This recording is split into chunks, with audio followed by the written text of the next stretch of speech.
Magandang araw sa inyong lahat. Ako si Binibining Joy Amora at sa video na ito, tatalakayin natin ang pag-unlad ng wikang Pilipino sa bawat panahon. Layunin ng video na ito na ipakita ang mga mahalagang kaganapan at pagbabago sa ating wika mula noon hanggang ngayon. Ang wikang Pilipino ay mayaman at makulay na kasaysayan. Bago pa man dumating ang mga Kastila, iba't ibang wika na ang ginagamit ng ating mga ninuno tulad ng Tagalog, Cebuano at Ilocano. Nang dumating ang mga Kastila, nagkaroon ng malaking impluwensya ang wikang Espanyol sa ating wika na nagresulta sa maraming hiram na salita. Sa panahon ng Kastila, ang wikang Espanyol ang naging opisyal na wika ng Pilipinas. Ginamit ito sa edukasyon, relihiyon at pamahalaan. Ang mga misyonero ay nagturo ng Kristyanismo gamit ang wikang Espanyol at maraming aklat ang naisulat sa wikang ito. Gayunpaman, hindi nawala ang mga katutubong wika at patuloy itong ginamit sa pang-araw-araw na buhay ng mga Pilipino. Ang mga katutubong wika ay nagkaroon ng mga hiram na salita mula sa Espanyol na nagpayaman sa bokabularyo ng mga ito. Sa panahon ng mga Amerikano, ipinakilala ang wikang Ingles bilang pangunahing wika ng edukasyon at pamahalaan. Maraming Pilipino ang natutong magsalita ng Ingles, ngunit hindi rin nawala ang paggamit ng mga katutubong wika. Ang mga Amerikano ay nagtatag ng mga pampublikong paaralan at ginamit ang Ingles bilang medium ng pagtutulahan.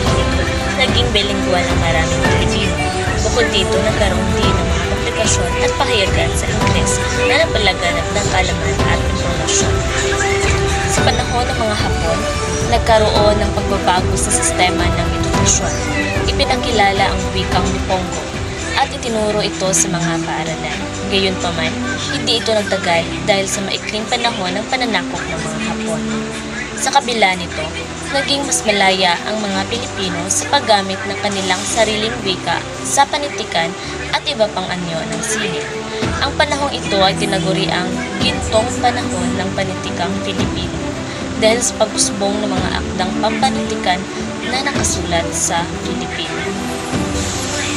Pagkatapos ng ikalawang digmaang pandaigdig at pagkamit ng kalayaan, nagkaroon ng mga batas at patakaran na nagtaguyod sa wikang Pilipino. Isa na rito ang Batas Commonwealth bilang 570 na nagdeklara sa Tagalog bilang opisyal na wika ng Pilipinas.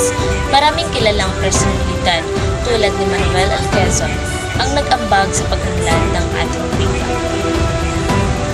Sa kasalukuyan, patuloy na umuunlad ang wikang Filipino.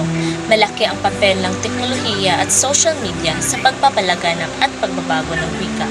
Maraming bagong salita ang nabubuo at nagbabago ang gramatika upang umangkop sa modernong panahon. Halimbawa, ang mga salitang selfie at viral ay bahagi na ng ating bokabularyo.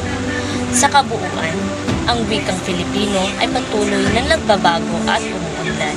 Mahalaga na patuloy nating pagyamanin at gamitin ang ating wika upang mapanatili ang ating kultura at pagkakakilanlan.